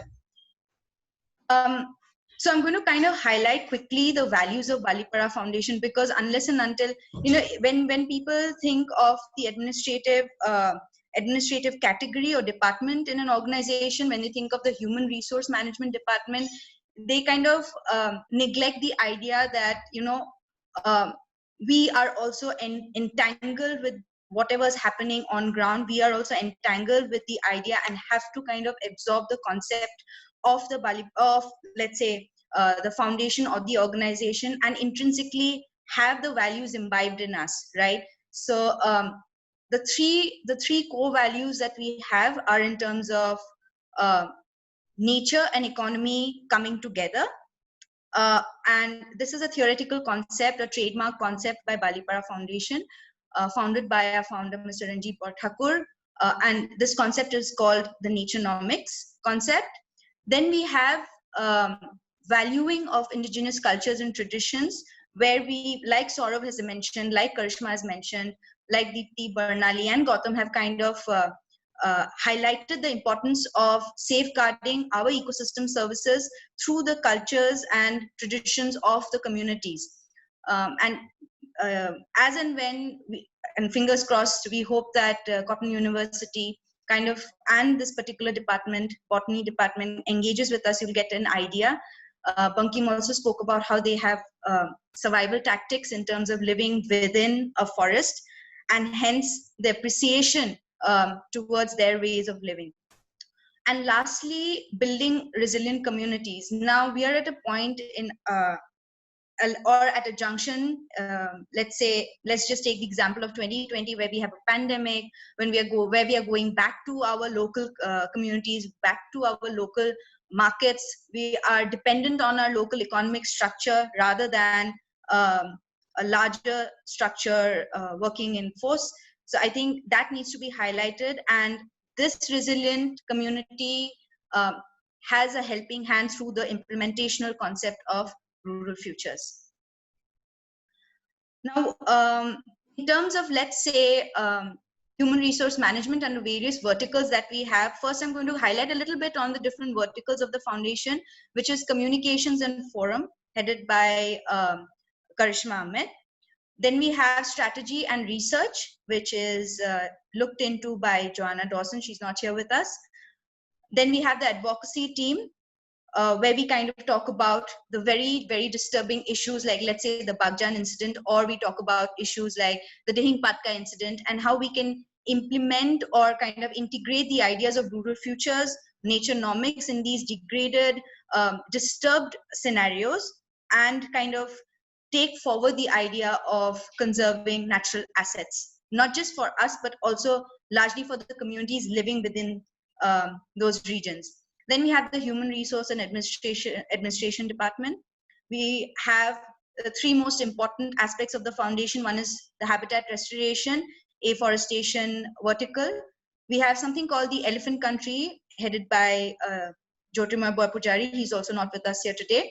Elephant Country is a social enterprise. It's a brand through the Balipara Foundation, where we kind of highlight the importance of, let's say, weaving, the weaving traditions or the cultures, natural right traditions or cultures of the communities that we engage with, namely the Mishing, Garo, Nishi communities, and so on and so forth. And then we have the Eastern Himalayan Botanic Arc that is looked into by, which is looked into by Gautam, and Barnali and Deepti and Bankim are very much a part of it, integral members of it, if I may say so.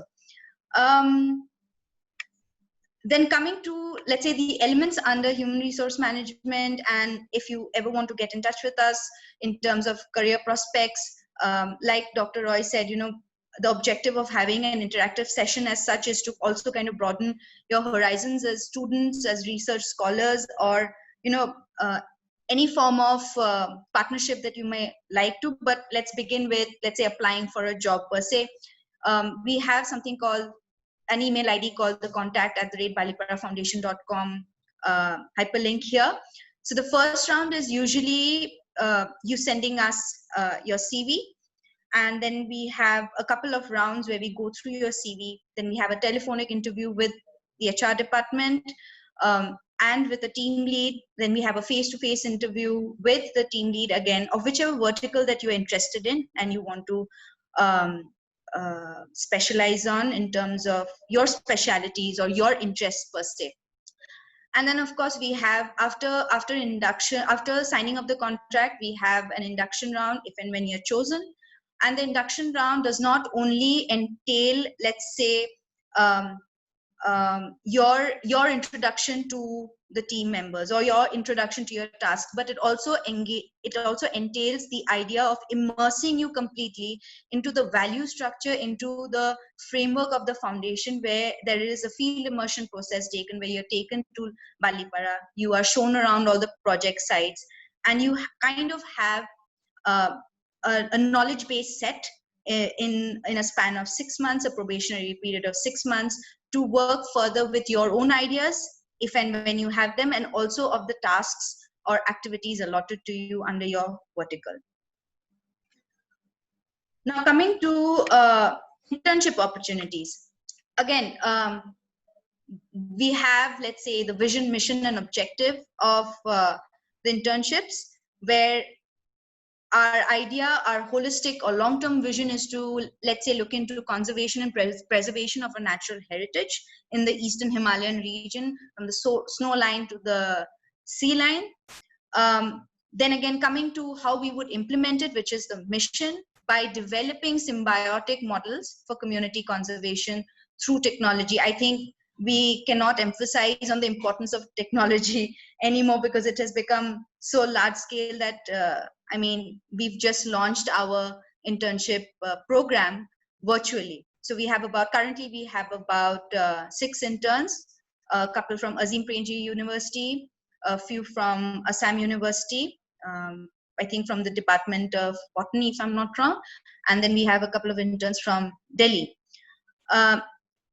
Also, coming to the objective of the internship is to kind of facilitate not just the community, like I've mentioned here, but also to facilitate students, volunteers, any individual who might want to engage with us, to enlighten them on the idea of conservation, the idea of livelihood generation based on nature-based solutions, and the idea of being entrepreneurial and innovative, and being an entrepreneur in terms of in the sector of conservation does not only have to mean generating money, but it could also mean you being innovative in terms of engaging communities, engaging students in terms of an educational program that you have structured, creating an innovative system of healthcare with traditional knowledge bases, and so on. So objectives from the intern, I'm sorry about the typo here, but objectives also what you may be looking for and what we may be looking for in terms of outputs and objectives are what will you learn and what are we going to learn from you, because I think we would all agree to the fact that the education system is such that it is ever evolving. I think we never stop learning. There's never a hindrance in terms of what we could learn from you and what you could learn from us. Secondly, what will you be able to do? Again, that is something that we kind of agree on together after quite a few consultations and meetings. What is it that is important to you in the learning process, and what is it that is important to the foundation in the learning process and incorporation? Effective way to assess of the learning progress or the learning process. I think this is very important and is a key aspect, because unless and until you assess yourself and we assess ourselves as an organization to help you go further, we won't be able to incorporate newer ideas. And can it create a pathway for the development in terms of future conservation methods, livelihoods, research, or as a whole, the development sector? Again, how do you apply for an internship or volunteer program is through the volunteer@baliparafoundation.com. If you can see my screen, it's here, and you could probably note it down, or you can get in touch with any one of us, Bornali or Dipti, to help you out. In terms of collaborations, I've mentioned 4 aspects here. I think when Bornali mentioned that we are going to talk about MOUs, but before talking about MOUs, I think it's important to know what we have. We have, let's say, the knowledge and research partnerships entailing anything related to publishing papers, doing research, policy structuring, so on and so forth. Then we have implementation partnerships where we, like Gautam said, we have a lot of on-ground implementation partners in Balipara who help us figure out the different communities that we can engage with, because there are times when I think all of you will know this, or I'm assuming you will know this. There are times when certain organizations have the fund, but they do not have the reach to kind of start or initiate a project. So there are different ways of looking at it when it comes to various projects on ground. So that's when an implementation partner kind of plays a very important role to guide any organization, and in this case, guide us to figure out the different different partnerships that we could have on ground in the grassroots. Then we have financial partners, which is in terms of, let's say, donors, people who want to give us a grant. But then again, highlighting the fact that our values have to match, our project principles have to match, right? And then lastly, we have internship partnerships where we look at universities who want to, you know, have an MOU signed to continuously have their students coming into us, learn as a learning process for their summer internship or their winter internship. Or there are a lot of interns. We've had more than 200 to 300 interns in the last 1.5 to 2 years, working across different verticals, whether it's the Eastern Himalayan Naturenomics Forum, or whether it is in the communications department or on ground. So these are certain aspects that I wanted to highlight before we head out to how you could partner. The 3 easy steps. One is to share a proposal with us, because if you come to us and we do not know what you want, I think there could be a little bit of a dilemma here. So I think a proposal in terms whether you're looking at a short-term project or a long-term project and or partnership, that would be very helpful. Then simultaneously, once you get in touch with us, we'll have quite a few rounds, I think multiple rounds of discussions, reviews with the stakeholder, or in this case, Cotton University, and as to what you would like to do, framing out objectives which would have benefits for both parties, for Balipara Foundation and Cotton University. And lastly is finalization of the MOU. So our belief is that I think an MOU should be transparent in terms of creating it together. So we create a draft together, and after we've come to a finalized point, then what we do is we sign the MOU and begin with our projects. I think I don't want to overshoot. Barnali, have I overshot my time? No, it's okay, Ria, just a bit. Okay, I think I'm done. I'm done with my presentation. If there are any questions that anybody has, I've given out 2 common email IDs, but we are happy to share with our official email IDs for to connect. Actually, thank you so much. Thank you so much for being patient and hearing us out. Thanks, Ria. That was really nice. So now the session is open for question and answer. If any one of you would like to know anything about the topics that we spoke of, so all the participants and anyone, so it's open for discussion now.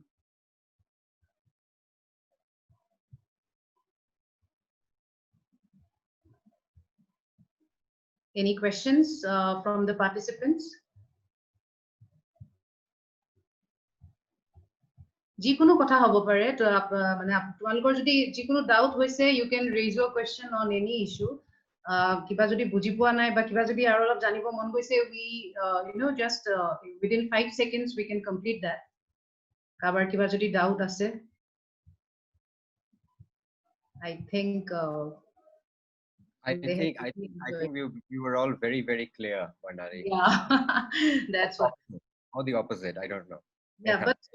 But Saurabh, I was wishing ki participants apra eta question ahibo lagisil, but since nahile moi tumak etia mane question to koribo bisarisu ki ami projects or kotha pati asu no, we are talking about projects like how to bring and all, but one important thing is about the fundraise, so অলপমান যদি তুমি কৈ দিয়া কি কেনেকে fundraise কৰিব পাৰি, I think participants would be really helpful.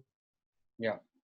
So I think if you are a student, the best way really to start fundraising would be to look up something called crowdfunding.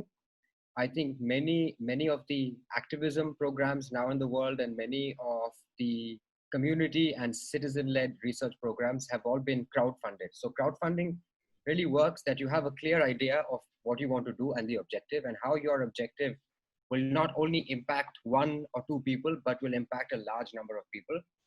And there are multiple websites online like change.org, crowdfunding.org, where you can put up your target amount, like supposing you need $1,000 or 1 lakh rupees for like a small project. You put that online, and then common people like us across the world who find your program interesting can decide to donate money towards your program. That really is the best way for students to get money for activism, for nature-based programs, for say workshops for other schools. But I think as you progress that, you can apply, once you are a part of an organization or a university, you can also apply for research funding. I think Dr. Roy will be probably better placed to talk about the many avenues possible for research funding in India. The government of India has big funds for research. I know for a fact that they have huge funds for research in botany. We are recipients of a few grants from the Department of Biotechnology of the Ministry for research. And there's also many corporates who have big interests in nature, in ecology, and the environment. So many of these corporates have something called a fund for corporate social responsibility. So if you have a solid project proposal, and if you work with an organization, you can also apply to the not-for-profit. So I would say that if you have an idea that you think is good, you need to go for it, and the funding will come from somewhere. Yeah. Okay, thanks, Saurabh. I would now like to request anyone from Cotton University to give us a feedback so that it encourages us more, to arrange such webinars in the future. So would anyone please like to give a feedback to us? Hello, Barnali, am I audible?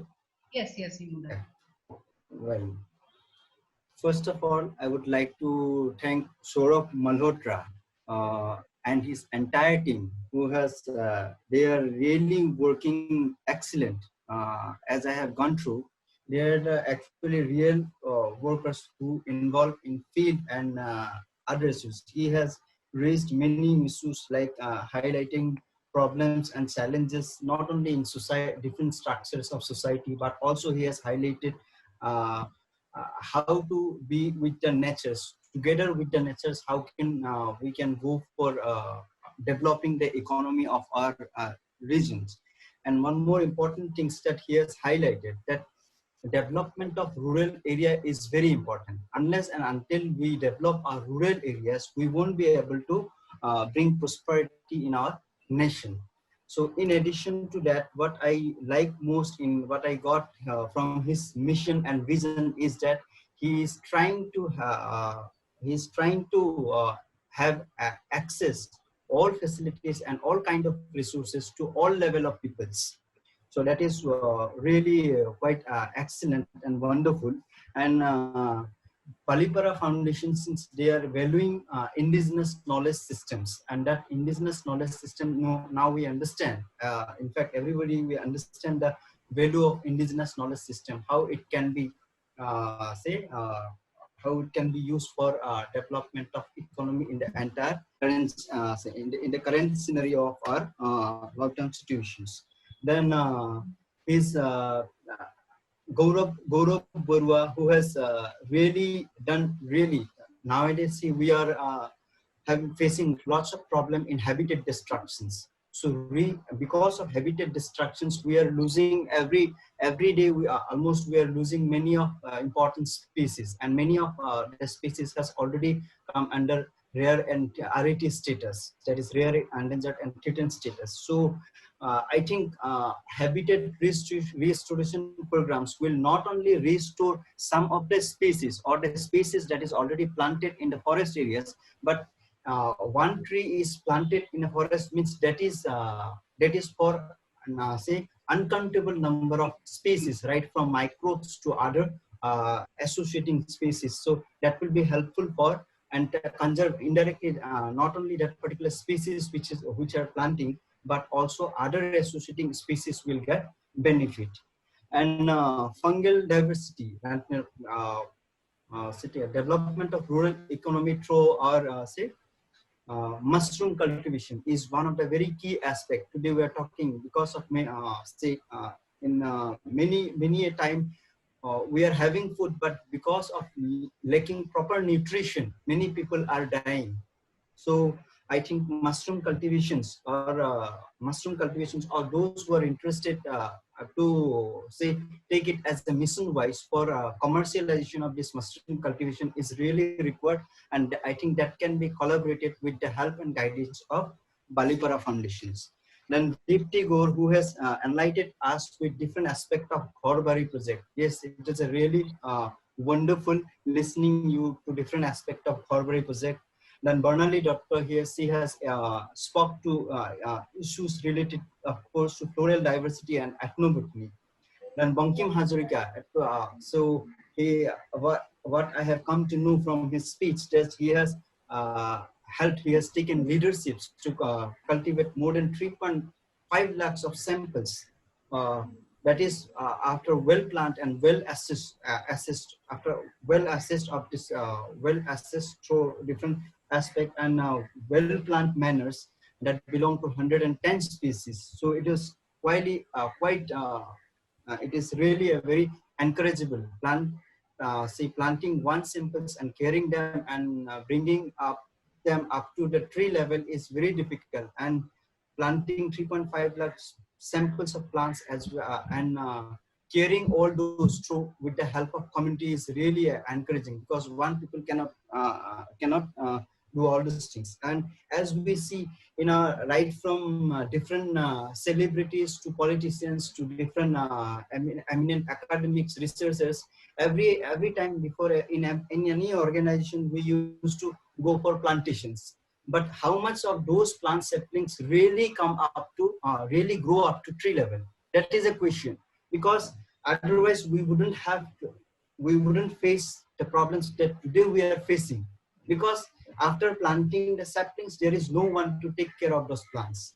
And I think and this issue is raised by this issues has been taken care by Balipara Foundation. Next, Karisma Ahmed for uploading really different meaningful and informative video, and she has spoke on how to strengthen communications in digital platform with the community peoples. Then lastly, I would like to thank Ria Hussain for her speech on different internship programs, as well as MOUs, as well as different ways of collaborating, both collaborations from the Department of Botany and that of Balipara Foundations. So, and I thank all the participants also who have joined us here, and I also expect such kind of programs, not only in webinars, but in physical also, when everything comes, all the situations comes under control. I'm especially talking about lockdown. So we may think for such kind of collaboration work and physically in our department. So thank you very much. Thank you very much. So over to Barnaby. Thank you, Himuda. Thanks a lot for acknowledging all of us. So we are almost towards the end of our webinar. But Himuda, there's a little correction. My colleague's name is Gautam. Yeah. Okay. So apology for that. Yeah. No worries at all, sir. No worries.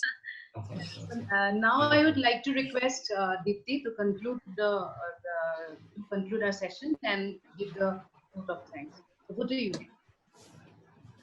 So I think the session has been fruitful to all the participants. Our resource persons have discussed their respective domains, and if there arises any queries at any point of time, you can directly contact.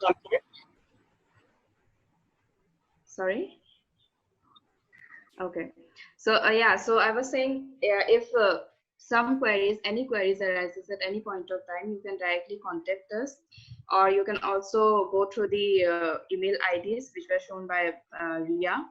We will share them with you all, with Himusa also, and with all the participants along with the certificates. We will be sharing with you the recent plan and impact report of 2020-19, where you will come to know about all the achievements which we have achieved in last year.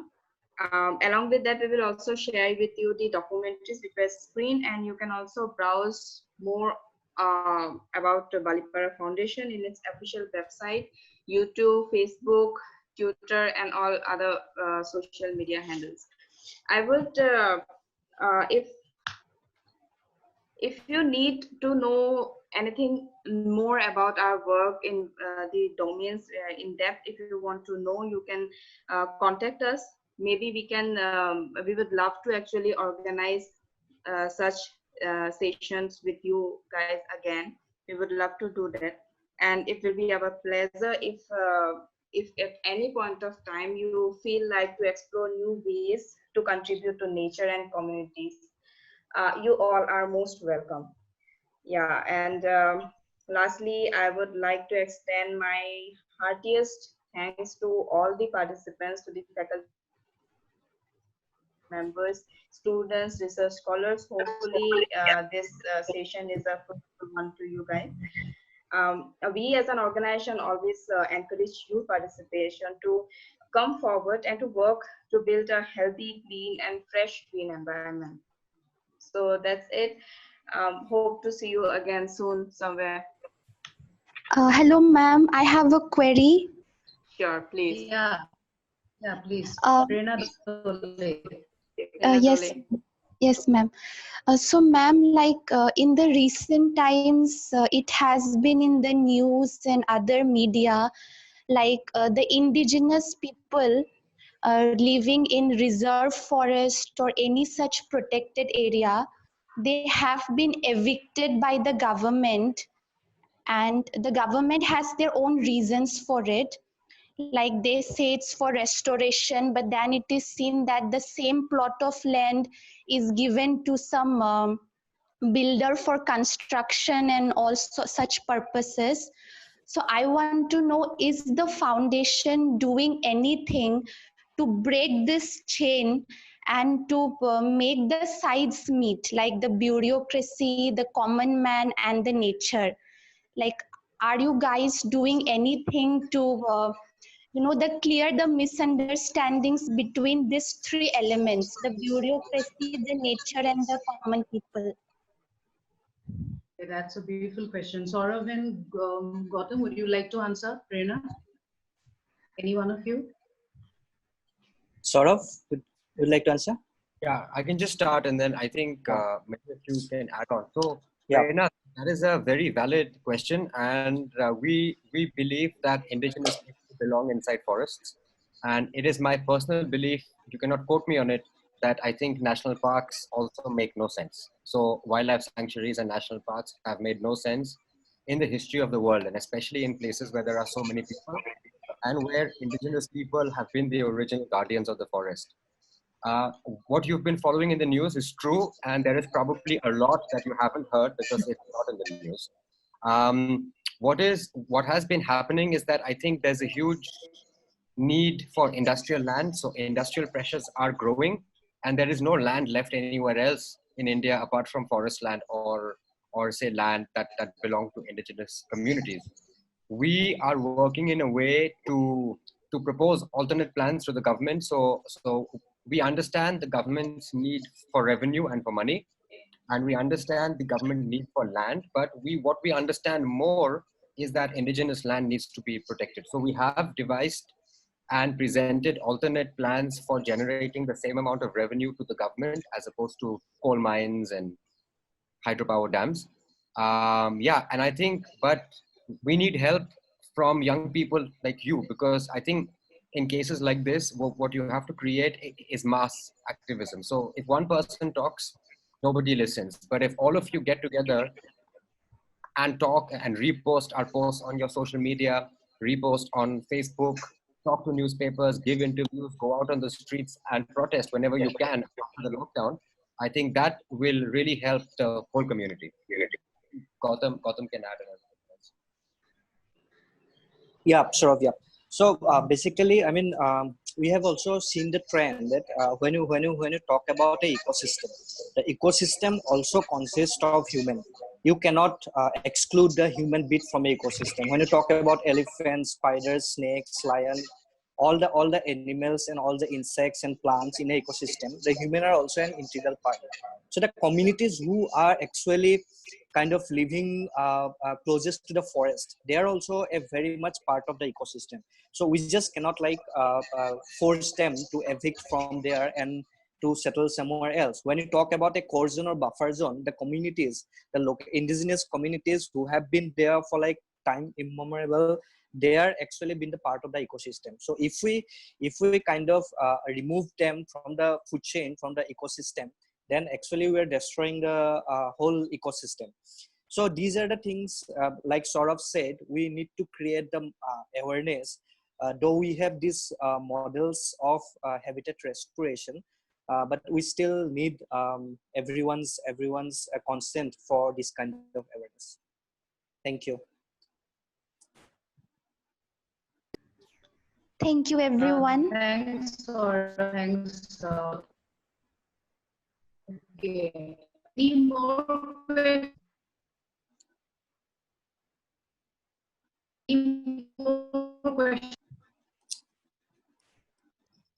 I think what Barnali wants to say is, are there any more questions? We are happy to answer them. I think that's what I said, but I think there are none.